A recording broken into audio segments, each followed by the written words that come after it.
Добро вечер. Денеска е годишнината од потпишувањето на првиот договор во Пршино, на кој потоа на 15. јули му се додаде анексот кој ја отвори шансата низ еден циклус на обврски кои ги превземаа политичките партии на 24. април да се соочат на избори. Без да должа многу околу хронологијата на тој тип на настани, јасно е дека ништо од тоа во поголем дел не се случи. И денеска зборуваме со термините жив мртовец, реанимација на Пржино и слични квалификации. И во истиот тој ден, додека медиумите беа преполни со разноразни рецензии околу тоа жив ли е или не договорот од Пршино, во попладневните часови се појави една неверојатна снимка на YouTube, која сведочи за разговори со астролог на премиерот тогаш, кога настанала снимката, Груевски. Од разговорот е јасно дека разговорите се водени во канцеларијата на премиерот. Дека ние сме во тотално незнаење колку од разните процеси кои ги отвараше владата на Груевски биле под влијание на вакви чудни, неформални кругови со образложение негативна енергија, негативен е човекот, владата треба да се реконструира бидејќи има премногу негативна енергија и слични будалаштини. Вријат социјалните мрежи, веројатно веќе од утре ќе се појават некои други кои ќе анализираат што тоа всушност значи. На прва се потсетив пред некоја година кога по сосема друг повод овде имав гостин психијатар. На излегување оф рекорд докторот ми рече: кога вие новинарите ќе сватите дека наместо политички аналитичари за да стигнете побрзо до некои одговорите, ќе почнете да каните психијатри, тоа значи дека се на добриот пат да го детектирате проблемот, кој што во прв ред е персонален, а потоа станува проблем на целата држава.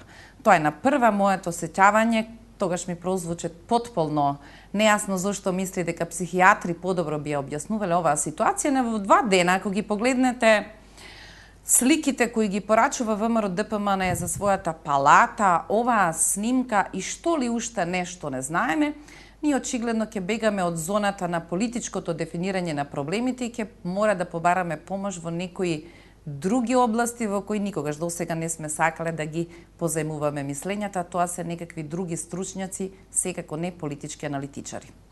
Се разбере пред да се појави снимката, јас имав договорено гости, за кои им се извинувам дека помалку изгледа дека ние сме надвор од трендот како анализираме. Ибрахим Мехмети, добро вечер. За вас е потписот аналитичар.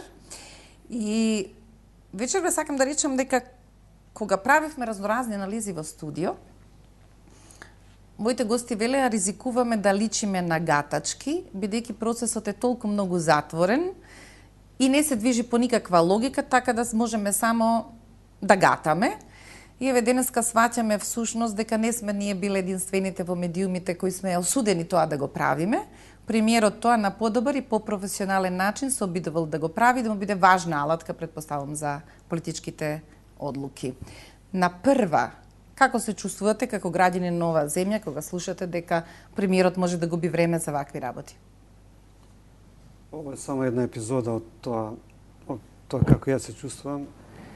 И очигледно не сум премногу изненаден за тоа што ваквите епизоди ги има со година назад. Значи, ако го земеме Груевски како пример или ВМРО како една партија, мислам дека овој тренд започна со антивизацијата и со Скопје 2014, кој што, ако го гледаме малку од страна и ако гледаме што другите пишуваат за него, за Скопје, значи овој концепт, ќе сватиме дека тука веќе е почетокот на една нова концепција за живот или за сето тоа. И денеска овие слики што ги видовме од седишто на ВМРО, ја употполнува таа представа за едно ново сваќање на реалноста, ново сваќање за визијата како треба да изгледа една модерна држава според оваа слика. И гатачката веројатно е таа е уште една коцка во овој мозаик кој што не прави сите нас да се чувствуваме, барем луѓе со кои јас комуницирам, да се чувствуваме како да сме во една психијатриска клиника и би било добро навистина да имаме такви луѓе кои што ќе не објаснат нас во што е проблемот, дали во нашата перцепција за реалноста или пак е реалноста проблемот. Да ги представам останатите. Александар Кржаловски, Македонски центар за меѓународна соработка. Добро вечер.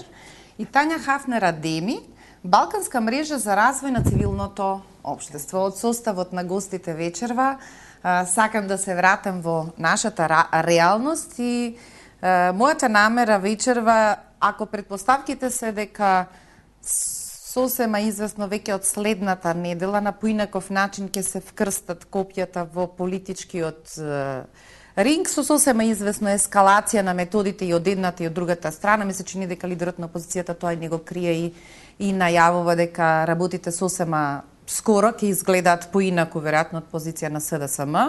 Шпекулациите дека ВМРО, ДПМН и ДУИ разговараат за ресорски измени и некаква реконструкција на влада покажуваат дека двете имаат партија одбрано своји шини. Иако му припаѓате на граѓанскиот сектор, Александар, блиска ли ви е сега таа дефиниција, како велат упростено луѓето? Сега му е мајката да се загуби невиноста на невладиниот сектор кој постојано се надеваше дека она што е политички круг конечно ќе разбере дека партиципацијата на овој сектор ниту е непријателство кон политичкиот фактор, а уште помалку беззначајна бижутерија во еден важен политички процес кој повеќе сосема јасно не може да биде ексклузивен. Веројатно и 25 години транзиција не се доволни да се смени менталитетот или разбирањето на концептот за граѓанско општество и веројатно и во ваков контекст не може па туку така да се преслика од кај што учиме ние од западните земји кон кои се стремиме. И за жал и во самите партии, особено во ВМРО-ДПМН, нема, би рекол, ни луѓе кои го следат секторот, дури и дополнително со целата констелација во која како се однесуваат, например, кон фондацијата Отворено општество или популарно Соросовата фондација, како да им одговара да има еден таков представник кон кој ќе се конфронтираат цело време за да дополнително ги поларизираат работите, односно да представат разликите со СДСМ, идентификувајќи го како близок, што генерално му прави штети на самиот граѓански сектор и го стереотипизира за што треба дополнително па ние да се бориме и да се обидуваме да го правиме тоа што го правиме добро и да останеме, да речем, неутрални или да не бидеме идентификувани како една или друга партија, со сето право дека некојаш ќе се согласуваме со едните, некојаш со другите, зависно од она што го застапуваме. Знам дека сега многумина имаат проблем, невладин сектор, ти Сорос си, значи, и сега уште дополнително треба да се образлага дека постои цел еден лепеза на организации кои на ниеден начин не се под капата на Сорос, но се согласувам дека ВМРО јасно одбира мета во неразвиена атмосфера на соработка со граѓанскиот сектор, сега таа условно анатема кон Сорос, одеднаш е анатема кон целиот граѓански дури со сектор. Пререгистрацијата од новиот закон 2010 сега има околу 4.500 граѓански организации, значи ретко кои веројатно тоа го знае, се уште не се ни избришани 13.000 колку што беа пред законот. Тоа се од мали здружени од рурални средини до големи фондации и организации кои имаат и многу поголем вкупен буџет од она што често се споменува дека Сорос фондацијата има 5 милиони долари годишно, а вкупно целиот сектор околу 100 милиони евра годишно се буџетите на сите тие организации кои работат и тие со разни своји активности придонесуваат во развојот на оваа држава. Далеку дека поголем дел од нив се всушност не се ни финансирани воопшто ни од Сорос, нити од било која странска организација или фондација, туку собираат пари од граѓаните, волонтерски работите и веројатно некои од нив и повеќе сработуваат отколку тие што добиваат странски фондови. Стигматизацијата на граѓанскиот сектор има јасна употребна вредност. Политичкото да биде исцртано меѓу овие кои го имаат колонизирано тој процес И сега таа надеж дека за градењето на нова институционална структура, која ќе го деградира тој монопол, вистинскиот момент е, сега ве прашувам, Тања, дали е тоа последица на наивност или искрена намера на граѓанскиот сектор, кога, ако не сега? Зборуваме за ситуација во која Пржинскиот договор без интервенција е невозможно да продолжи, да го доврши всушност својот мандат и да донесе до фер и демократски избори. Бидејќи јас работам на развој на граѓанско општество во Македонија, ама пошироко раководејќи ја мрежа која што покрива 10 земји, поширок балкански регион. За жал, трендовите и во регионот Македонија се многу слични. Разликата е во нијансите. Односно, ако пред 3 години се надевавме дека Турција е исклучок од правилото, Турција не зборувам више за Турција како исклучок од правилото и трендови се модел за огледување. Да, и е загрижувачки да нас да видиме дека мораме да се вратиме на заговарање и објаснување на основни слободи за правото за протестирање, изразување и така натака. Во секое едно општество, политичкото, како што го нарековте, или политичари, политички партии, сакат монопол. Нека сака некој да им се меша во одлуките. Тоа е нормална инерција, нормална, очекувана инерција, да речеме. Меѓутоа, треба да постои нешто меѓу кој што ќе го брани, ќе обезбедува некој си континуиран развој на општеството, и тоа треба да се институции. Ситуација која што сега имаме во Македонија покажува дека ние немаме институции. Или сме од некоја прединституционална состојба. Зборувајќи или наговестувајќи тоа што го кажавте, е дека влада на Република Македонија пред 10 дена донесе одлука да воспостави, да формира совет за развој на граѓанско општество. 5 години се залага граѓански организации да се воспостави тој совет со цел да се тангират структурни мерки, даночна политика, потранспарентно финансирање од државни, бидејќи граѓански организации од буџет бенефитираат околу 4 милиони, една милион од лотарија и останатото преку министерства и така натака. И тоа требало да биде цел на совет. Влада се определи за да го успостави тој совет за соработка како доказ круна на некој си вид диалог. Меѓутоа пред 5 години за сега на брзина, без прав консултацијски процес и со тело во кој што владени представници треба да јат мнозинство. Пазите, тоа е советодавно тело. Јасно е којата е намерата, посебно со тоа што после наредниот работен ден веќе се објавува повик за избор на представници од граѓанско општество. Во една ова ситуација која што имаме влада која што е предпржинска, ако би се рекло, или влада која што има по знак прашање легитимитет. Или како што спомна колега Кажаловски, мене целата ова ситуација на Македонија ми наликува во граѓански сектор, односно проблемите се слични како со избирачкиот список. Значи имаме структурни проблеми кои што се провлекувале со години во смисла на третирање, соработка, не реално, значи стварно структурни проблеми. И сега имаме кулминација и на немање политичка волја кој што веќе се зависи од перспективата граничи на политичка манипулација и злоупотреба. Ибрахим, кога ќе погледне човек дека одеднаш им паѓа на памет дека се друго тргаме на страна, сега итните реформски приоритети, меѓу другото и ова идеја со советот е јасно да се штиклира таму некаде и ова го направивме, како што предпоставам сет мерки ќе бидат запишани таму. Со надпревар веројатно да се сочува препораката од Европската комисија, но повеќе од јасно е дека ние постојано и континуирано имаме проблем со имплементацијата на било што, дури и под нивото на овие сега условно обврски кои што се заговараат. Има ли клима во која, ако сега политичките партии не се во никаков процес, дека тоа може да го стори во овој момент граѓанското општество, граѓанскиот сектор, подигајќи една брана дека е невозможно понатаму да се продолжи со овој тип на симулација на процесите?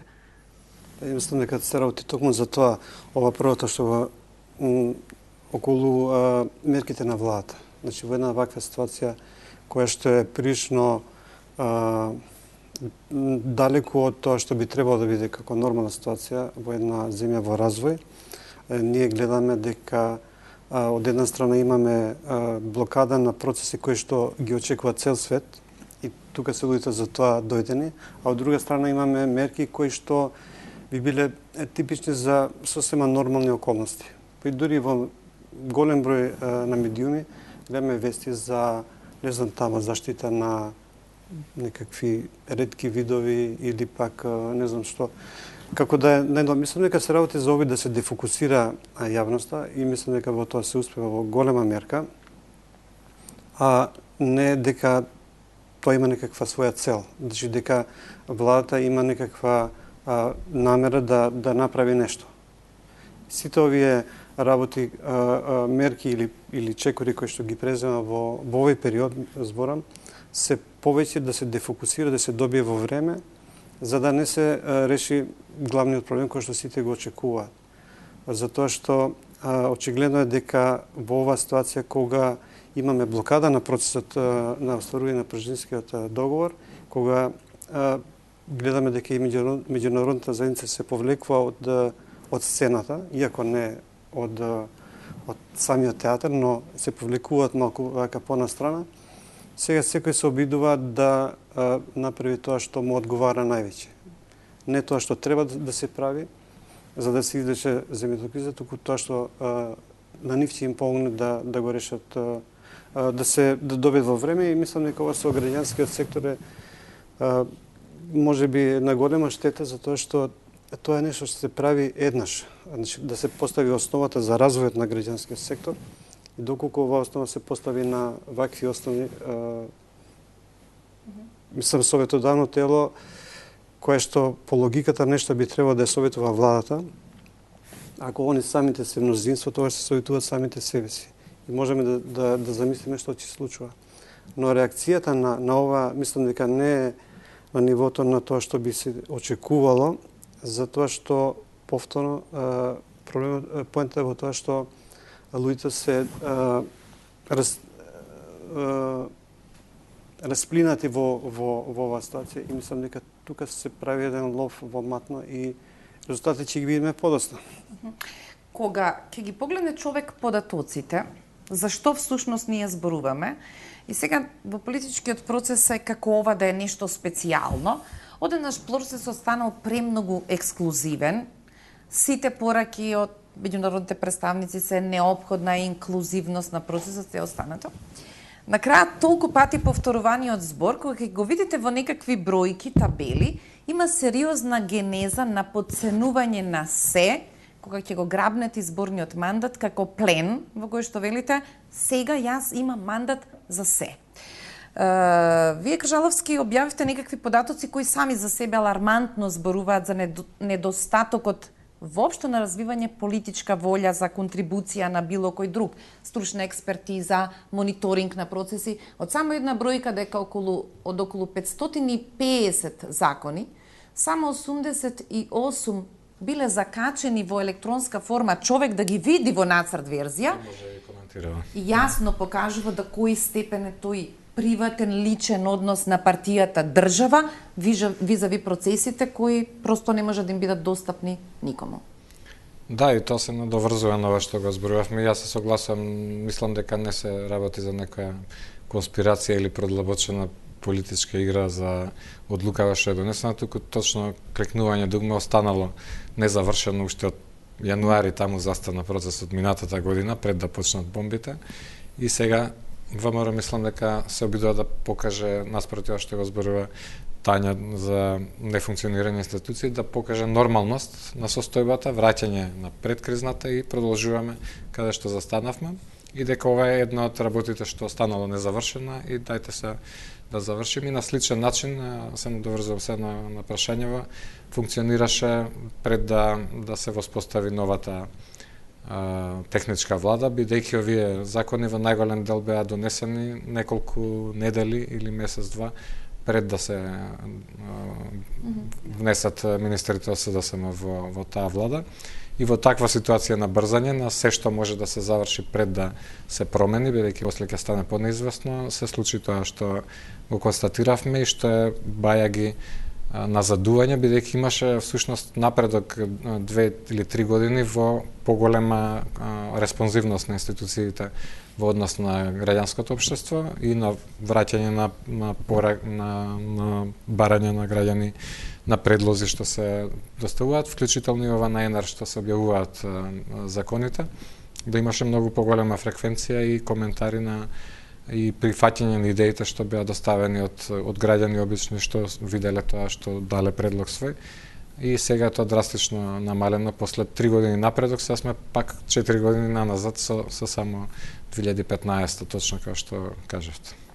Кога мислам дека сегашната влада дебело ги подценува и да речеме пред се Европска Унија или Европска комисија како ќе реагира и дали ќе го свати тоа како штеклирање како позитивна мерка, бидејќи Европска Унија, односно Европска комисија во рамки на предпристапниот процес, ако Македонија сега заглавена во тоа збориме дали е воопште во процес и дали напредуваме или ќе не задуваме. Сепак од 2013 година Европска комисија разработи еден многу конкретизира што очекува во рамките на некој документ како се вика насоки за развој на граѓанско општество 2014-2020. Што очекува од една земја која што сака да биде земја членка, што значи тоа за неј за развој на граѓанско општество. И многу исконкретизира. До толку што Европска комисија сега ме поставена за секоја земја, вклучително Македонија, конкретни таргети, значи конкретни мерки со проценти, со бројки, колку треба да биде физа регистрација, каква е слобода на удружување, третирање на протести, така натака. И мислам дека ова влада не го абсолбира тој факт, тој процес. Воопшто, ако имаше представници во цел тој процес, бидејќи тој процес вклучуваше граѓанско општество и представници на влада, македонската и другите во регионот, и мислам дека не се свесни колку и ЕУ и Европска комисија волирала во тоа што очекува од една земја кандидат, дури повеќе од како од самите земји членки, и дека ова брзо штеклирање нема да помине, бидејќи Европска Унија, односно Европска комисија, цело време го поддржуваше овој процес. Прво правење стратегија, подигнување капацитетите во Генерален секретаријат кој е задолжен за координиран процес внатре во системот, во сите министерства за соработка со граѓанскиот сектор.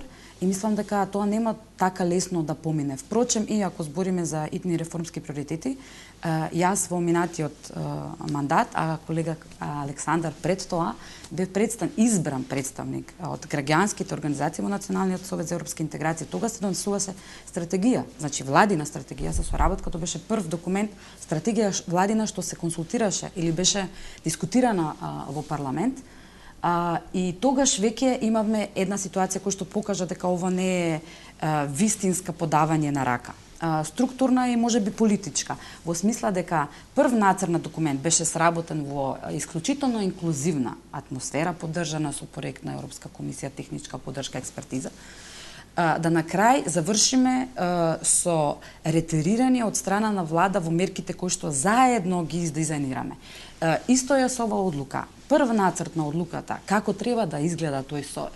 Мнозинството од граѓански сил, председавач од граѓанско општество. Пазите, тоа е советодавно тело. Нема никакви надлежности за носење одлуки, законодавање, предлагање закони, донесување извештаи и така натака, само давање совет, согледување. Во декември 2014 беше многу подобар, многу поинклузивен и да речеме заеднички покажуваше доаѓаме конечно до некој заедничко институционално разбирање од страна на институции, од страна на влада и граѓанско општество. Да ретерираме во јануари, февруари 2015 кој што беше мочно уназадена нацрт одлука со што влада си зема за право во тој нацрт да ги бира представници на граѓански организации, што не е концепт на кој се сложиме, за сега да имаме нешто што е измеѓу квази. Што сакам да кажам дека тоа покажа кога ти излегуваш со еден закон, нацрт или подзаконски акт и го нудиш и го правиш инклузивно и после на крај да ретерираш значително, покажа дека стварно немаш политичка волја и пак да повторам, јас мислам дека ово штиклирање нема да помине. Кога зборуваме Ибрахим, да? Да, помиле се. Ја па мислам баш на тоа рачунат обратно, односно дека нели од почеток оваа влада беше технократска и така и функционира. Меѓутоа можеби заради тоа е толерирана од Европската унија, пошто испорачува резултати. Има доволно штиклирани работи, затоа има 7 препораки, зашто нели ние менаџери сме со Тања и Ибрахим исто. Има квалитет, квантитет и навременост. Сега ќе жртвуваш на квалитет, ама ќе стигнеш на време и ќе има доволно штиклирани. И мислам па од друга страна ние го подценуваме тоа, дека едноставно што било на список ќе се спроведе, па сега ако не било баш како што сме барале. Во една нормална ситуација верувам би се сложила, ама во ова ситуација не знам, не сум сигурна. Тоа што сакав да го прашам Ибрахим е токму на трагата на оваа анализа кога некој зборува од позиција на граѓански сектор и организација, јасно така треба да бидат поставени работите. Но кога имате вие ситуација дека и оние кои доаѓаат од Европската комисија сега наблюдуваат друг формат на криза. И дури собствените инвестиции кои ги направиле во подигањето на капацитетите, во коригирањето на пропулзивноста на идеите, во несењето на стратегиите, паѓаат во вода и сега фокусот ако може 4 политички лидери да обезбедат консензус, парламентот тоа да го изгласа, да се нотираат мерките во некакви датуми. Да се прилагоди кон одоките. Така. Па сега кога доаѓаме во ситуација во која дури представниците на Европската комисија велат Уставниот суд што поскоро да се изјасни околу статусот на специјалното јавно обвинителство, сосема ни е јасно во кој води плива целиот процес. Токму тоа сакав да зборам околу тоа, дека ова кога ги слушам моите соговорници вечерва, и не само сега, добивам впечаток дека премногу очекуваме од оваа влада и од овие политичари, не само оваа влада, затоа што они мислам дека немаат елементарно разбирање за суштината на граѓанското општество и тоа што какво е значењето за развој на државата.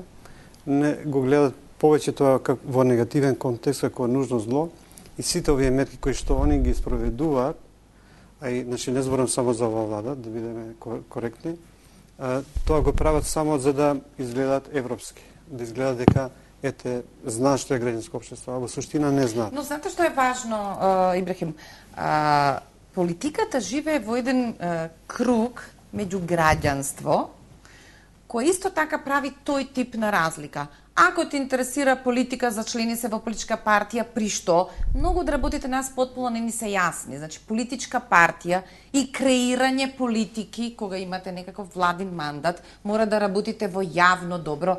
Тие граници, дури кај граѓаните, партијата, институциите, владата, опозиција се наполно нејасни. Денеска на човек кога му објаснете, тој вели што се тоа невладина организација, овие што ги плаќаат да протестираат, да свиркаат, да до тој степен се подценети капацитетите, способноста за мониторинг, секторските анализи кои може да ги направи цел еден круг кој не сака да биде во политичка партија. Токму така, мислам дека тука има повеќе проблеми. Точно е ова дека има елементарни предрасуди кон искрените намери на луѓето кои што протестираат и мислам дека тука треба да збориме за еден огромен потенцијал кој што се појава на површина. Јас гледам млади луѓе, нова генерација, кои што искажуваат волја, значи нема да кажем протестираат, те звучи премногу дневно политички, но изразуваат својата волја јавно преку демонстрирање на тоа што го сакаат, да го видат во општеството, без никакви интереси, без никакви стимулации од било кого. И мислам дека тоа е потенцијалот кој што е уште испод површина, но постепено испливува. Изборам за млади луѓе кои што 20 годишњаци и така натаму. Ги гледам секој ден, речиси. Од друга страна, мислам дека самите граѓански организации даваат повод за овие стереотипи, за нивната поставеност, за нивната искреност или нивната посветеност кон тоа за што се залагаат. Не се сите, мислам, можеби се многу малку такви кои што даваат лош пример, но кога некој има инструменти, моќ, да ги стави нив на сцена и да ги стигматизира и преку нив да го стигматизира целиот сектор, тогаш е проблем. Иако, ако гледаме, повеќе има злоупотреби од страна на владини функционери, било кое ниво, но нема кој да ги каже ти, пошто тие што треба да ги критикуваат нив се послаби во случајов, зборам за медиумите и генерално за граѓанското општество, кој што е многу поширок како поем, не се само невладини организации. И само да кажем дека овие 100 милиона што ги спомна Кажаловски, тие се далеку од таа сума која што се троши на овие настани што ги гледаме. Значи, тие што ги организираат овие настани имаат многу мал процент. Најголемиот дел од овие средства се во главном организации кои се бават со хуманитарна работа и тука влегуваат и спортски клубови, мислам, и синдикати, така да се ствара една погрешна представа дека граѓански сектор е толку финансиран. А овој сектор за кој што зборувам, за тие што се бават со добро владење, транспарентност, одговорност на политичарите, тие имаат многу мал удел во овој буџет. Овде правиме пауза за реклами. И пропорционално помала моќ, да речеме, во менување работата. Правиме пауза за реклами.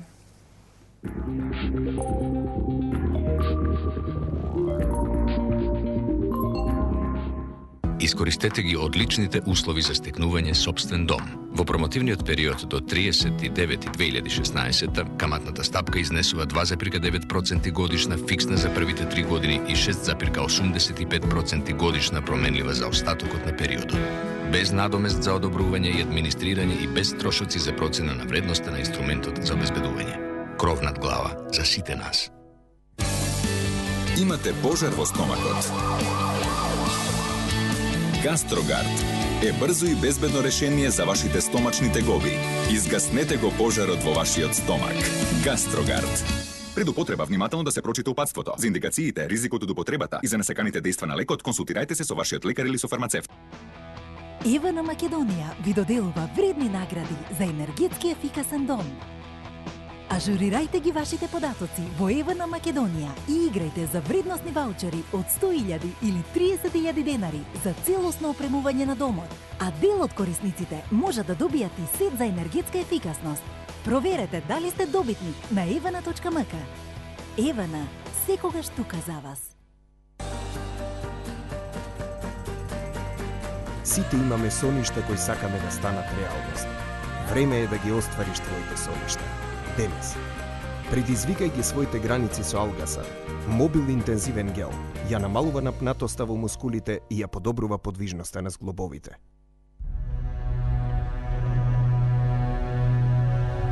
Совршен до детај.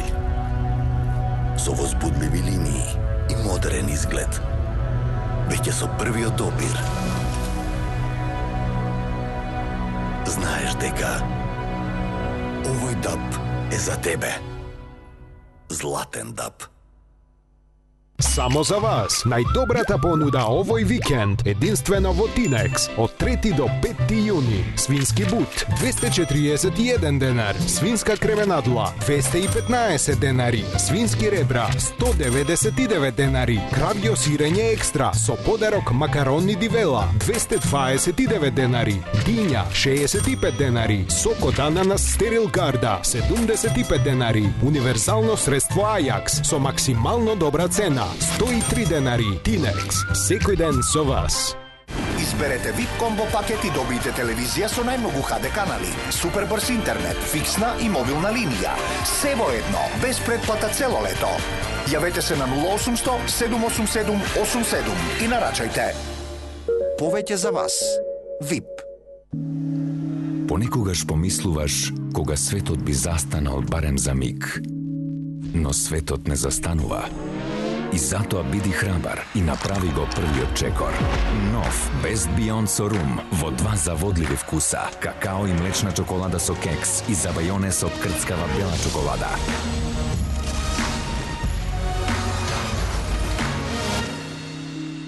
Best Beyond. Чекор што менува се. Ви благодариме за заеднички поминатите 150 години.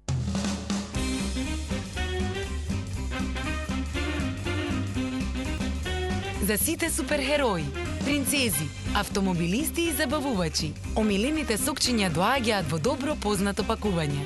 Вива сокчиња, избрани од децата, одобрени и препорачани од Сдруженијето на педиатри на Македонија. Вива сокови. Природно си е природно.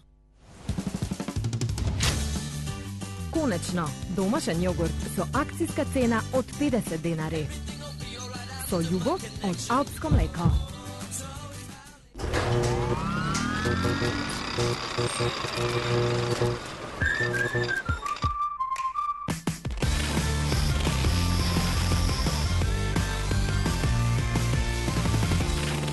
Нова Limited Edition Даб лименка од 0,5 литри. Златен даб. Хотел Тино Свети Стефан. Ќе дојдете како гостин, ќе се чувствувате како дома. Совршен избор за вашиот одмор и уживање. Спа и велнес за совршена релаксација, сместен во идиличен пејсаж на населбата Свети Стефан. Тино Спа и велнес, здравје и енергија. Некои кафиња ги купувате за наградни игри, а некои за уживање. Доколку сакате врвен квалитет и вкус, пробајте го Елит Делукс, мешавина од најквалитетните зрна за вистинските гурмани на турско кафе. 25 години со вас. Елит кафе. Струмка и јас. Шо да ти расправам? Струмка. Традиционално освежување. Кога се работи за здравието, за нас и најмалите детали имаат големо значење. Обезбедивме најдобар тим доктори, врвна технологија, искусен персонал, безпрекорна услуга. Станавме прва болница акредитирана од Joint Commission International, со што ги докажавме нашиот квалитет и безбедноста во грижата за пациентот. Денес Аџибадем Систина е препознатлив лидер во регионот. За животот се работи. Клиничка болница Аџибадем Систина. Искористете ги одличните услови за стекнување сопствен дом. Во промотивниот период до 30.9.2016 каматната стапка изнесува 2,9% годишна фиксна за првите 3 години и 6,85% годишна променлива за остатокот на периодот. Без надомест за одобрување и администрирање и без трошоци за процена на вредноста на инструментот за обезбедување. Кров над глава за сите нас.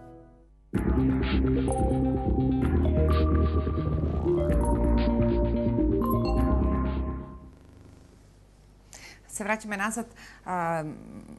Тања, бидејќи вашата мрежа се занимава или некако ги анализира земјите поединечно во регионот Западен Балкан, ми остава впечаток да речеме дека пред 2 дена плоштадот во Загреб беше препун со луѓе, околу 40.000 луѓе излегоа за курикулумите во образовната реформа поради известен конфликт на министерот и новиот шеф на специјалниот тим кој што треба да ги изработи курикулумите. Тоа е просто несватливо за македонски услови, дека тема која тешко можете да ја опишете, може да предизвика да излезат толку многу луѓе. И можеби за споредба во исто време во македонскиот парламент буквално тајно со неверојатни образложенија помина 2 универзитети. Всушност помина еден, Мајка Тереза, и сега вториот Даме Груев, што покажува како фршум прави ексклузивноста на политичкиот доминантен фактор кога ќе одлучи на овој начин да ги реформира образовните институции, претпоставам така и во сите други области. Како мислите во ситуација на вака заглавен политички процес, со одлука дека ќе покажете одбивност да се партиципира во овие заштиклирање реформски приоритети, да ја изградите својата нова шанса, за да можеме да зборуваме за ситуација во која ќе биде возможен диалогот на граѓанското општество и националните институции? Како прво не треба да го заборавиме студентскиот пленум и низа од активности која се превземе кога се обидела влада, односно министерството, да го смени, односно да го промовира тој закон за високо образование и тоа всушност беше увертура во сите овие шарена револуција кои што сега кулминира, така да и кај нас, да речеме, реформа во образовниот сектор подстикне можеби друг тип на револта, ама сепак. А во Хрватска, ако збориме на Хрватска, имаме од новата влада во првите 6 месеци многу ретроградни процеси. Ово е само еден од тие и во делот на развој на граѓанско општество, иако Хрватска можеби повеќе од деценија ни беше на сите инспирација во смисла на како може институционално соработка сектор, институции, министерствата, влада, од една страна и граѓански сектор, да направат еден високо партиципативен модел во сите смисла, во финансирање, во соработка, во вклучување во преговори за и така натака. Хрватска имаше лидерски модел во однос на финансирањето. Кој што сега е срушен или пред крај да биде сосема урнисан. Така да тие процеси ги имаме во регион. Тоа е многу, како да ви кажам, од една страна па е отрежнувачки, бидејќи знаеме дека не постои нешто што е перманентно одржливо, дека кога еднаш си се избориш, мораш да се одржаш и можеби пак ќе мораш да се бориш тоа да го важиш. Факт е дека во целиот регион трендовите се уназадувачки или во некои земји само се наговестуваат такви трендови, а некои веќе се во, да речеме, во многу активна фаза и пред еден месец кога беше во Македонија организирана регионална конференца од страна на Европска комисија на кој што се како годишен се правеше годишен пресек за состојбата на развој на граѓанско општество, политиките на владата и мерките кон тоа, и кој што клучна задача на целата конференција беше да се подготват на инклузивен начин. И со представници влада подготви нацрт, опис или забелешката за прогрес извештаите, кои што ќе бидат објавена на несен. Морам да ви кажам дека и за Турција имаше повеќе некакви позитивни ад-хок мерки од страна на институции и во таа тешка нивна комплицирана ситуација отколку во Македонија. Така да доста е фрустрирачки тоа да го гледаш облиско и да го следиш и веројатно меѓу другото, таа одлука за тој совет е и во таа насока, меѓутоа мислам дека сега... Што е нешто што најбрзо ќе не избрише од оваа дефиниција и ќе не запише... Јас верувам, што сакав исто така да придонесам е да го кажам нешто што уште не беше во доменот на јавноста, дека во рамките на една глобална мрежа која што се занимава со граѓанска партиципација и следење на граѓанско општество, Civicus, изработка нова методологија за следење на граѓанско општество, направен еден Civic Pulse и во Македонија како тест во неколку земји, Полска и така натака, други земји, 10 земји во светот. Македонија беше одбрана затоа што е воведен специфичен општествен момент и што е интересно, што сакав да го споделам во тој пулсот е, таргетирано се анкетирани да речеме лидери во граѓанско општество, пред се професионални граѓански организации, да речеме и одговорија преку 100 или 200, ако не се лажем, и што беше интересно. Од една страна, танкета покажа длабоко, структурна недоверба од страна на лидерите, граѓанско општество, кон институциите, кои што всушност наталожено структурно неуважување, разочарување од институции кога си учествувал во некој процес и на крај си бил плеснат и биле затворена врата, не си бил важен, ни минимално бил почитуван како партнер на некоја си тема, секторска политика, животна средина, социјална политика, а од другата страна, од сите 10 тестирани земји, највисок степен на надеж и верба и убеденост дека ово е историски момент од кој што се можни промените. Значи, ти две екстремни информации кои што преизлегоа беа многу интересни и за сега не беа до сега ни во јавен домен, ни беа анализирани во самиот сектор или во јавноста. Мислам дека е многу интересно. Значи, и тоа токму кулминација можеби во таа одлука за тој совет и тој избор. Значи, една голема недоверба. И така да ова не е нешто стресно што се дешава со оваа одлука во смисла на граѓанско општество. И за жал, Македонија веројатно сега ќе биде лидер, меѓутоа во негативна смисла во ова поле.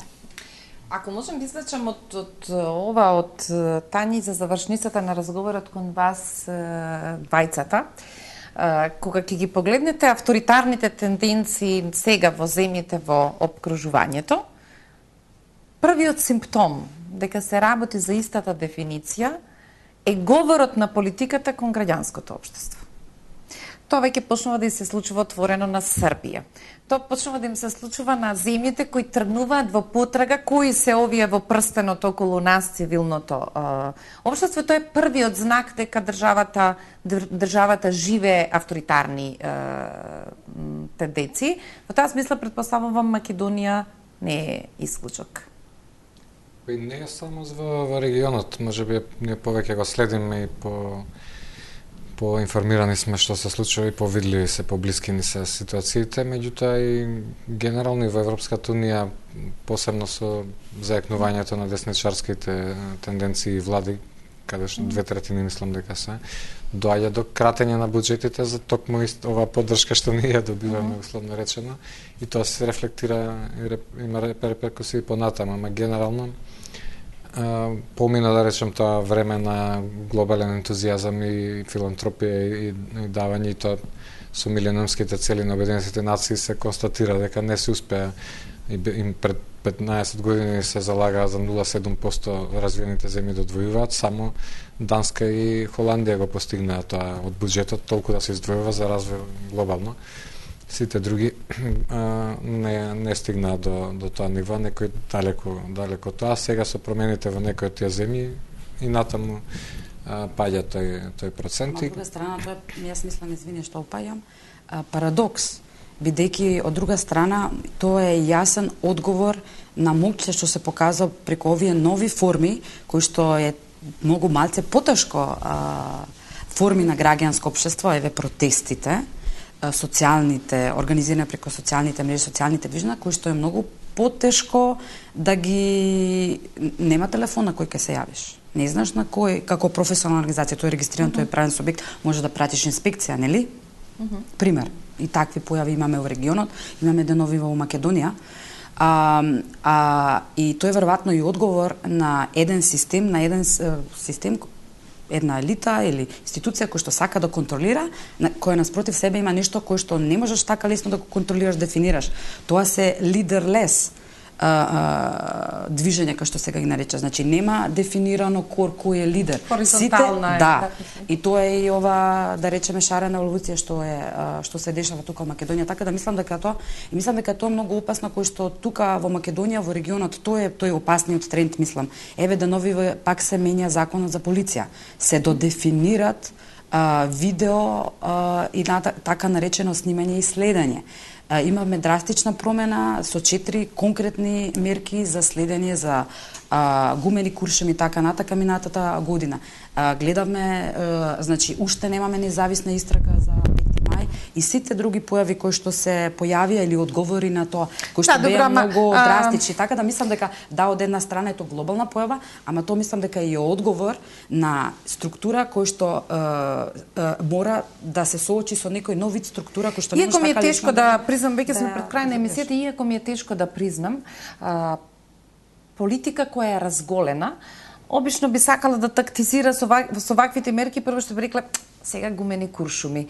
Недвојбено испраќаме порака што всушност мислиме во однос на настанатата ситуација.